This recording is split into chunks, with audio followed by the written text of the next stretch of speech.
Warning: this podcast features graphic content that may not be suitable for all audiences. Listener discretion is advised.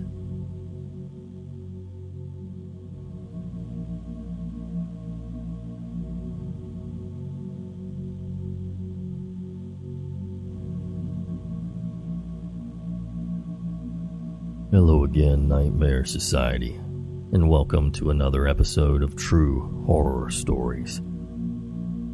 As I mentioned in the last episode, I'm working on creating compilations on the first episodes, which are being phased out by the 100 episode minimum, and they'll be available on YouTube as well as Patreon. So if you're a member of Patreon, you will find your own personal podcast audio feed of the compilations, as well as the normal episodes. This will be available to all Patreon tiers. And if you're in the $5 a month tier, it will also include all the bonus episodes as well. I'm working on rearranging things so that you have one place to listen to them all. Just know I am chipping away at it. And if you would like to listen on YouTube, check out the episode notes and you will find a link there. Or just search for Nightmare Society on YouTube. Speaking of Patreon, I'd like to thank and welcome our newest members of the online campfire, Corey L. and Davian M. Hopefully I pronounced that right, but it's entirely possible that I didn't, and in that case, I apologize. Welcome, guys, and we're so glad to have you, and much appreciated. Let's also give a big thanks to our contributors, user Zis2K, user This Is Not Abby, user Just a Nerd's Throw, user DylanAndRosa, user MiracleWhipNotMayo, and Sarahlynne, aka SMP1123. Thank you all, we very much appreciate you contributing your stories. Also, don't forget that Nightmare Society is a weekly podcast coming out every Thursday. It's available on most pod streamers, including Apple Podcasts, Google Podcasts, Spotify, Stitcher, Podbean, Pocket Cast, Castbox, and more. So, don't forget to follow or subscribe so you can get episode notifications. Oh, and go follow us on YouTube too. We would appreciate it. Now, get comfy and prepare yourself for another episode of The Nightmare Society.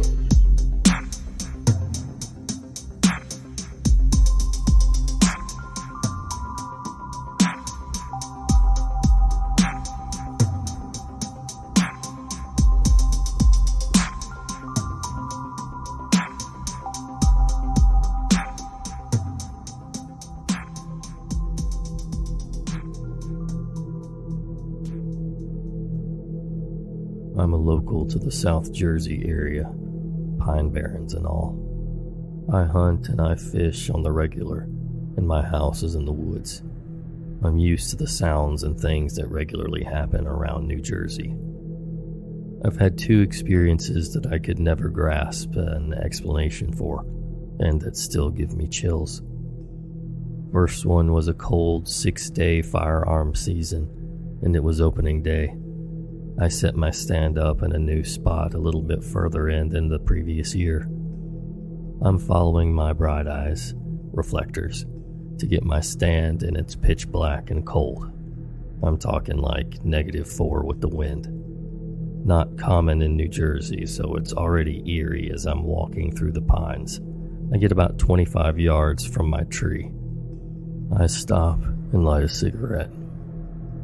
As I'm standing there a mile deep in the Pine Barrens, alone in the dark, I hear a grunt. Not a deer grunt. I'm saying a full-blown snarl. It stops and goes on for a minute or two. At this point, my shotgun is stacked to the rim, 3 rounds, and I'm looking towards the noise. It charges me and gets about 10 yards out, and I shot once, hitting to the left of it. This sent it off into the darkness, so I figured, get in your tree now. So, I ran for it. I'd say 10 yards away from my tree, and I get charged again.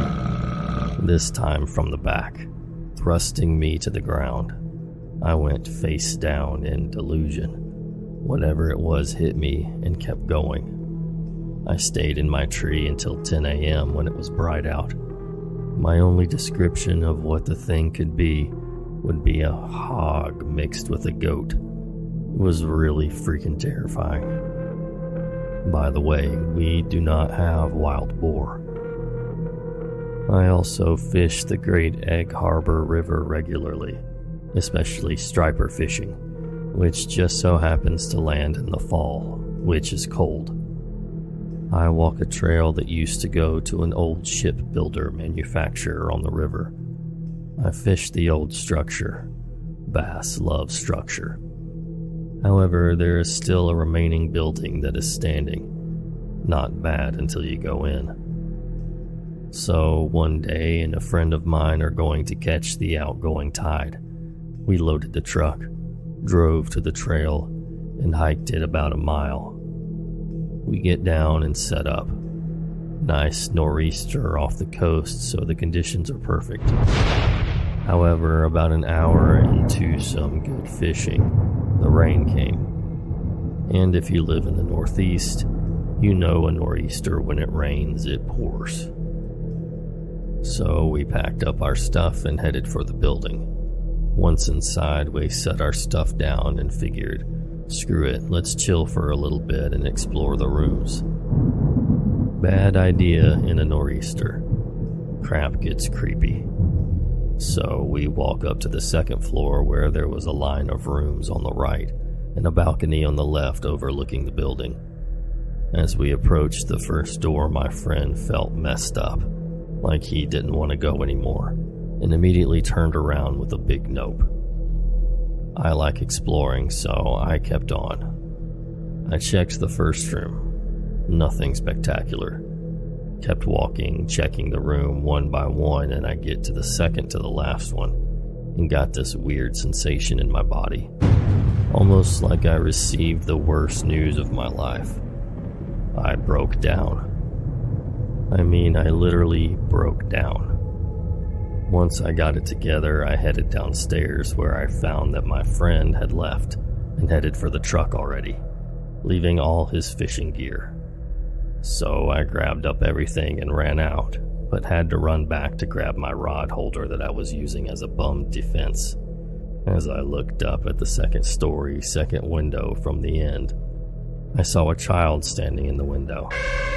Scariest crap I've ever encountered. I will never go fishing there again.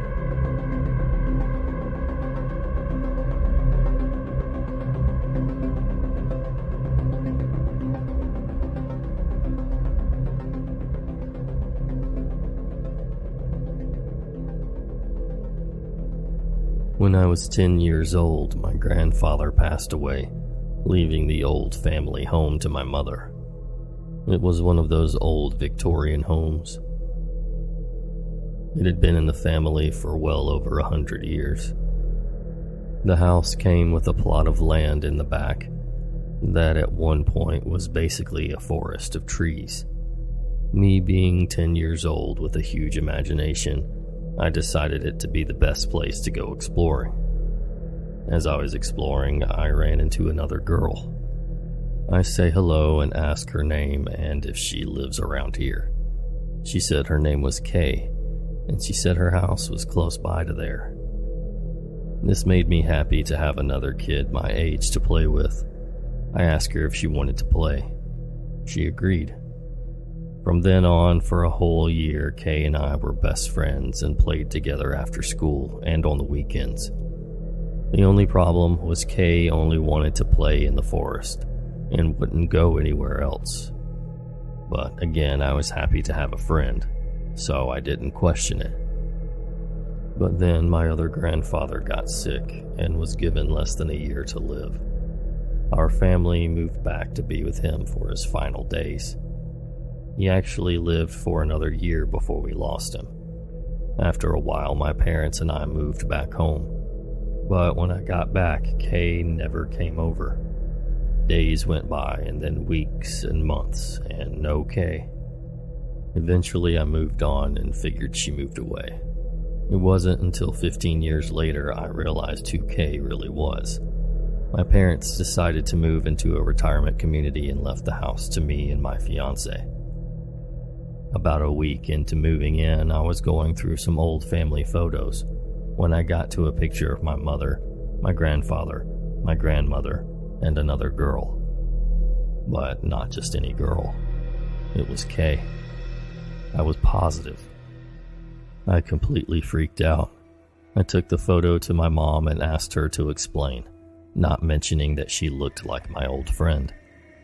My mother sighed and said she never wanted me to know, but our family had a dark past.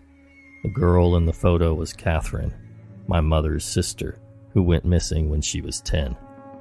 No sign of her had ever been found, even over 20 years later. It was suspected that a family member who committed suicide not long after her disappearance was at fault. This messed me up for a while, but I tried my best to move on. But then we had the wildfires that burned down most of the forest in our backyard. Thankfully, our house had minimum damages, but the forest was completely toast, literally. We decided to clear out the land, which resulted in a terrifying find. While digging up one of the tree trunks, one of the workers found bones, human bones. The police were called, and they did their police stuff, and determined that the body found belonged to Catherine. They determined she died not long after she went missing. Is this why Kay only wanted to play in the trees? Did she not leave, or did she want me to find her body? And if so, why didn't she tell me?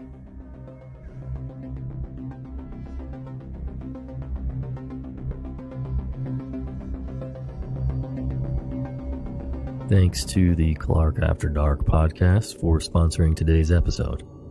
If you're like me, you blow through your true crime podcasts and are always in the search bar looking for more.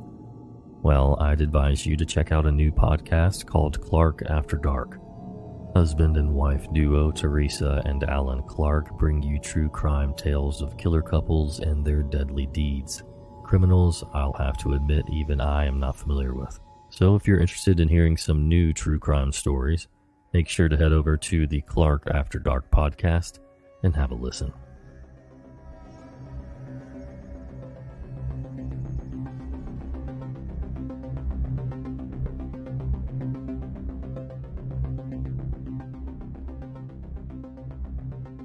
A forewarning, if you're sensitive to animals being harmed, you may want to skip over this next story. You should be clear at around 17 minutes in. Thank you. I've been debating on whether or not I should share this, but I'm starting to get really freaked out, and I figured it couldn't hurt asking for help.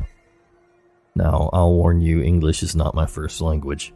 I'm a French Canadian, but I moved to the US about 3 years ago. I live in a pretty rural area in Michigan, close to the lake, and I'm currently living alone.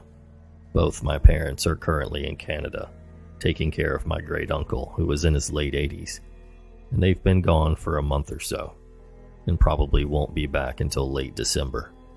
I'm 19, so more than old enough to be alone. But some really odd things have been happening in the last 2 weeks. It started back in September when my 15-year-old cat Ginger Snap went missing. At first I figured she had passed away, since she was very old and had a few health problems. A few days later I found her body completely torn to shreds on my back porch. I mean, she was severely mutilated, to the point where I threw up while sobbing hysterically. I came to the conclusion that it must have been a bird of prey, since we have no big owls and hawks where I live. A few days passed, and on October 4th, something odd also happened. I was watching TV around 11 p.m., and I kept hearing a really fast knocking sound. It would come in sets of 5 and then stop for a second, and then restart again. I I ended up going outside to investigate, and I couldn't see anyone, but there was a really freaking horrible smell. Then what happened last night? So I had woken up at like 3 a.m., which happens sometimes if I had a really messed up dream. So I walked down the hall to get a drink and probably watch some TV.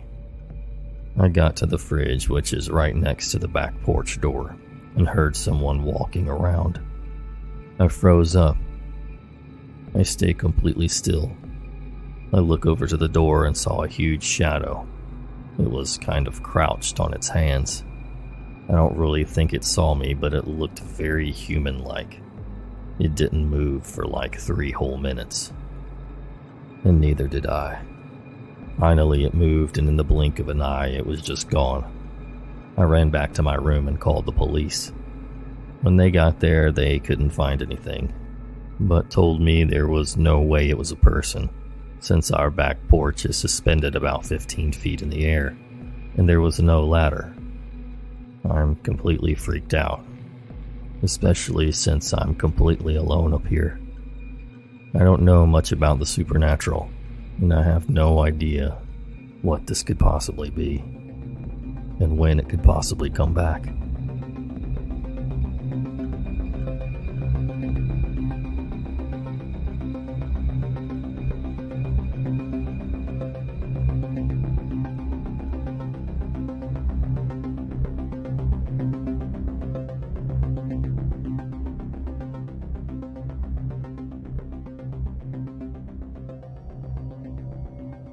Something followed me for months.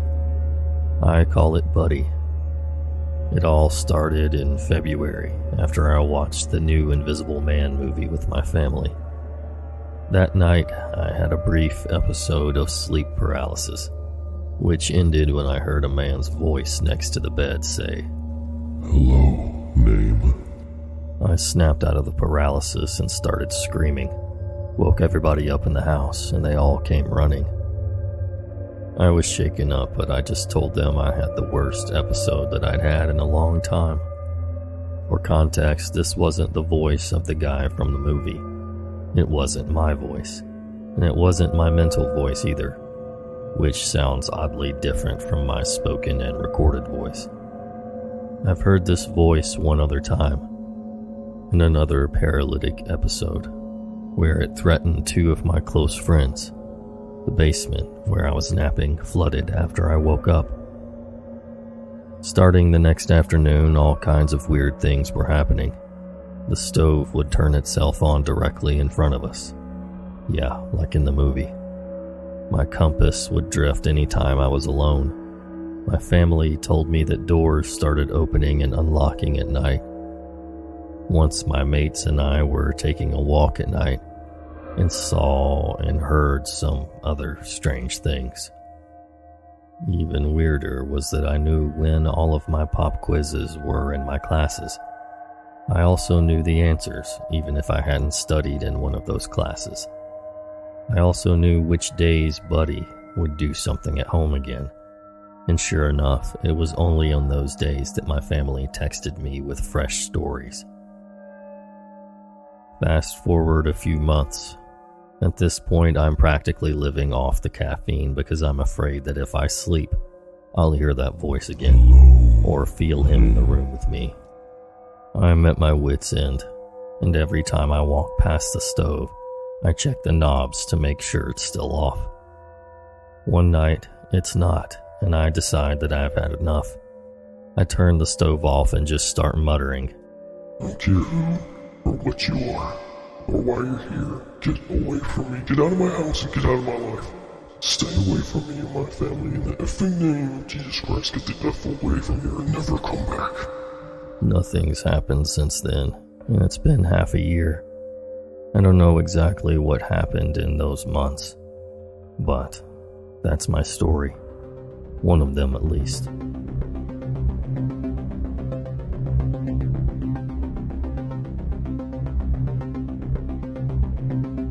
Hi, I'm Carrie Ibama. I'm Quinlan Potts. And we have a podcast called Truly Darkly Creeply. We think you're going to love it. We think you're really gonna... If you don't love it, you'll like it a lot. If you don't like it, you'll hate it. But what did you lose, really? What, an hour? You're doing dishes. Relax. Calm down. Calm down. But don't relax too much. Those dishes do need to get done. They do need to be done. If it's true, if it's dark, if it's creepy, we talk about it. It qualifies. We talk cults. We talk heists. We talk paranormal. Kidnappings. Aliens. Ghosts. And murders. Serial killer. You know, the typical fare. More importantly, we have fun. If you want to have fun, come on down. It's free. What it's are you very losing? Casual. Wear whatever you want. Show up whenever you want. Hey, no shirt, no shoes. Yes, podcast. So listen to Truly Darkly Creeply wherever you download podcasts.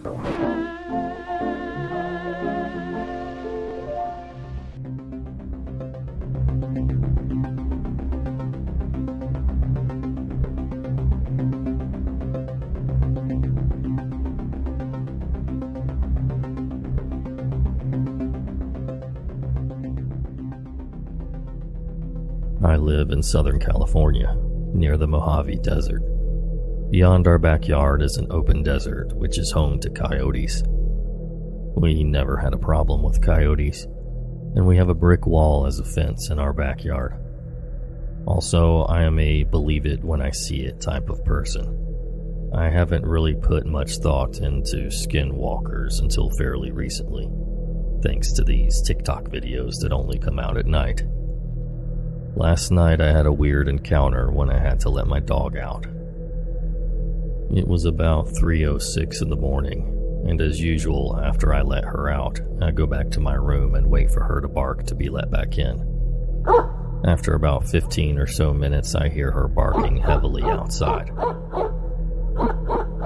As I went to go check it out, I made a crucial mistake and whistled, as that's how I get her attention and signal her to come back in.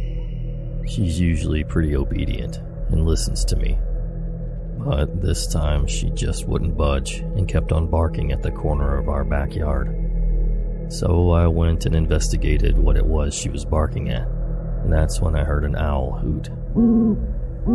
Pretty normal so far as she's usually easily timid when it comes to noises. As I tried to grab her, that's when I thought I heard a person's voice say, which got me shook, but then I told myself maybe it was just an owl hooting. I went ahead and continued to try and grab my dog, but she ran the opposite way, and this time I heard a very weird, mimic of an owl hooting, but mixed with a deep human voice. The first thing on my mind was I needed to go back inside and grab a gun, because maybe someone is trying to rob me. But then I also didn't want to leave my dog behind, and it's very unlikely that they'll be able to scale the fence that easily. Now at this time is when I noticed that the air smelled like meat. Meat that was left under the sun for days, mixed with some rotten egg. Then all the skinwalker videos from TikTok came rushing into my head, and I wondered maybe if I'm overthinking it. So I told myself, okay, if this is my time to go. But I have to grab my dog before I go back inside. Also, during this time, the mimic owl hooting is getting faster, and eventually finally started to sound like an actual owl hooting. I don't know why, but this kind of gave me closure that maybe I was overthinking it. I was able to finally grab my dog, and I rushed inside and locked the door, and went to grab a gun and an emergency flashlight. As I went back outside, I can still smell, but very faintly, that rotten egg meat smell. The hooting finally stopped. I checked the corner and didn't find anything. After being outside for 5 to 10 minutes, I decided maybe I'm still half asleep. As I was walking back to go inside the house, I glanced once more at the corner, and I'll never forget how bright the eyes were of the owl staring back at me, and the ominous vibe it was giving. I quickly turned my eyes away and went inside the house, locked all the doors, and closed the curtains. I'm not 100% sure what I heard last night, but as I was inspecting the sand from outside of the fence this morning, I didn't see any footprints of any kind. So for now, I am hoping that maybe it was just a regular owl with throat problems. but I could never forget those ominous, bright yellow eyes.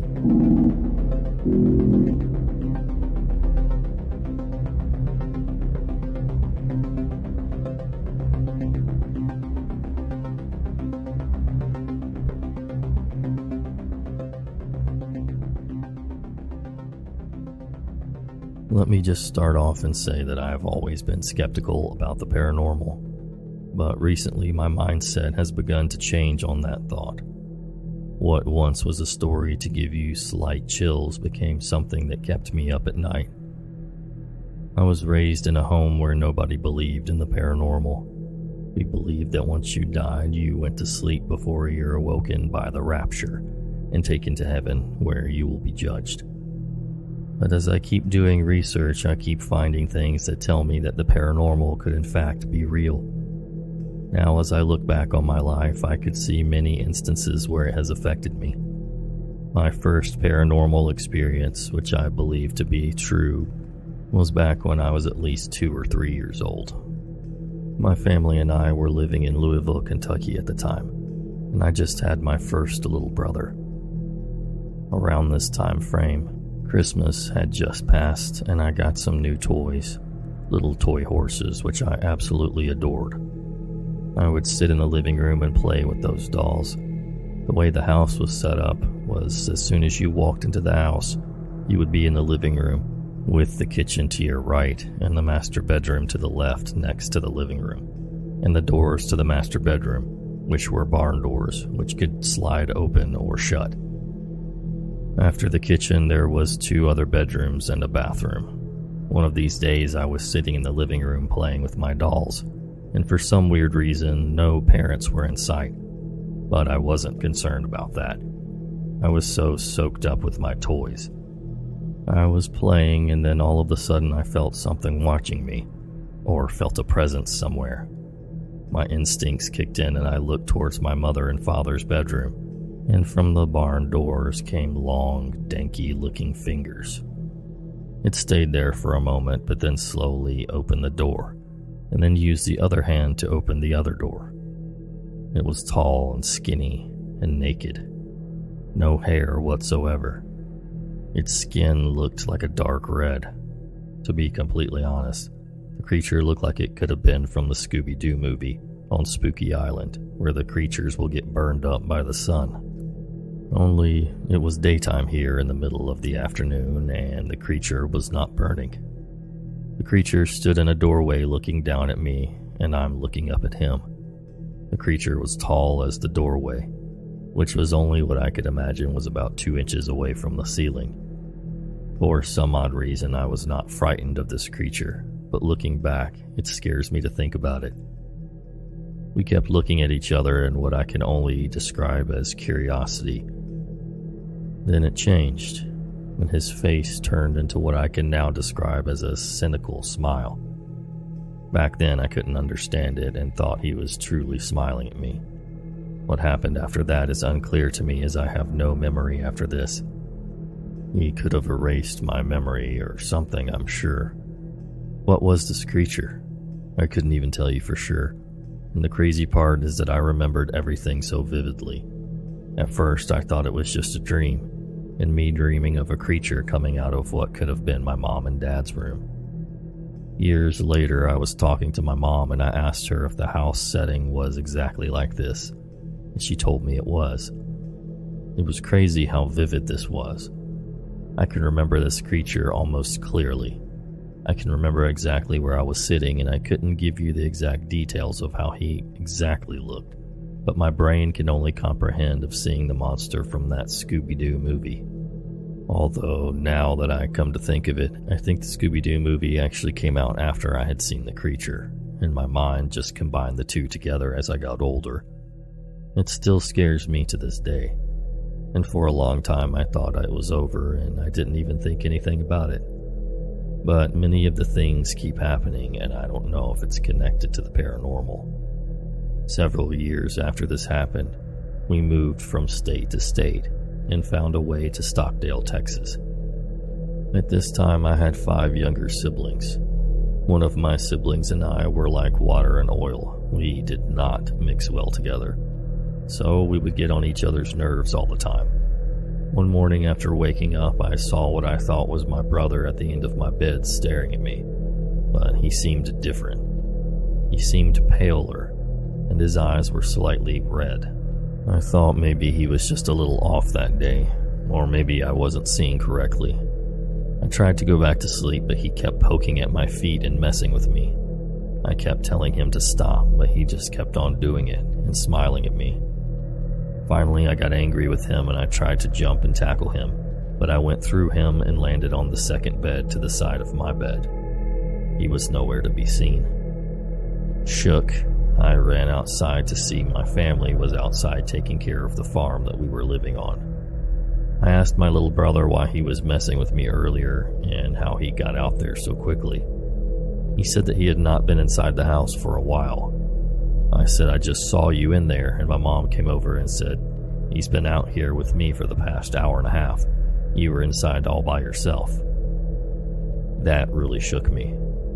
Inside that house, many other things happened, such as cans being flung across the table, and sounds of walking outside my bedroom door sometimes at night. And it didn't stop there. Many years later, we moved into what is now our home.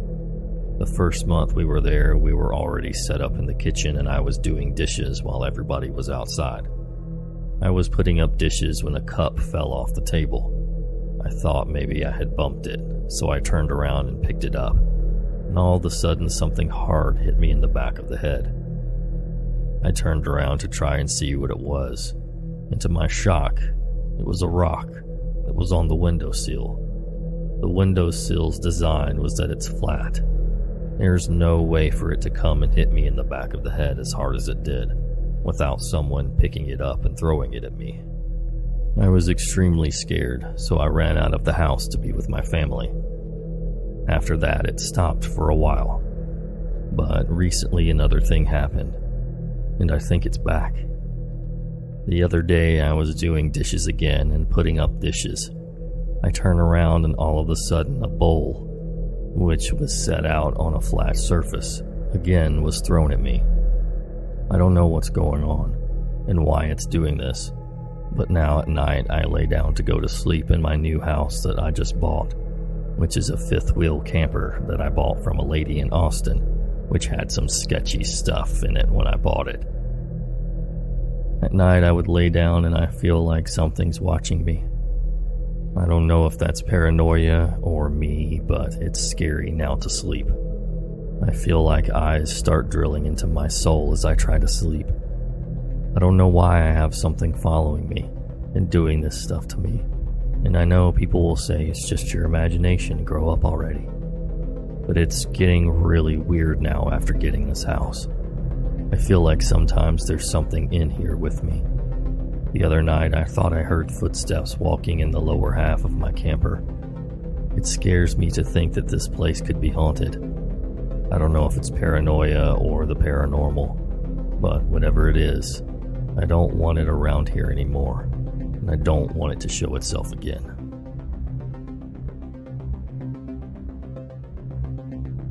Don't forget to subscribe, like, follow, and share. Thanks so much for listening, and until next time. Sweet dreams.